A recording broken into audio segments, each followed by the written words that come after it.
Questions for Patrick. Is there a method of communication you find most enjoyable, like making videos more than writing a blog, or does having a variety available make them all more enjoyable? In an ideal workflow, I would make a video, a writer would take the points from that video, write a blog post, I would revise the blog post, and then make another video.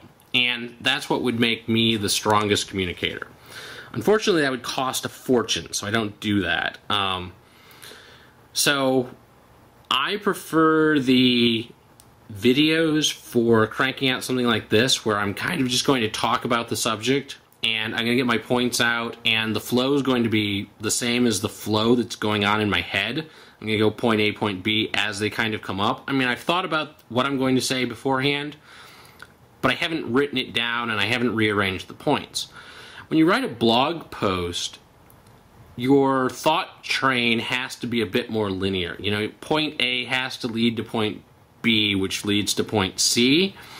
And when I do a video, I try and do that, but the audience is more forgiving of me taking little side jaunts about, oh, I need to explain this other thing. So we're going to step away and we're going to come back to it. Also, the vocabulary that I use in a video doesn't have to be what I would use in a blog post. I tend to write much more brainy stuff in blog posts. Like, I choose my words more carefully. Often I use bigger words. And you don't get the short sentences or the rephrasings of stuff. You know, I will say something and then I will decide that it would have been better if I'd said it a slightly different way, and so I will in a video post.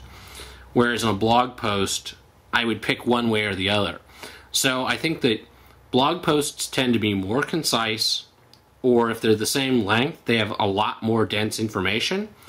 And I tend to write my blog posts at probably about the college level, where most of my videos are speaking at something closer to what an 8th grader would read and comprehend. So, you know, that Flint-Kincaid reading score is probably a lot higher on my blog post than it is on a transcript of my videos.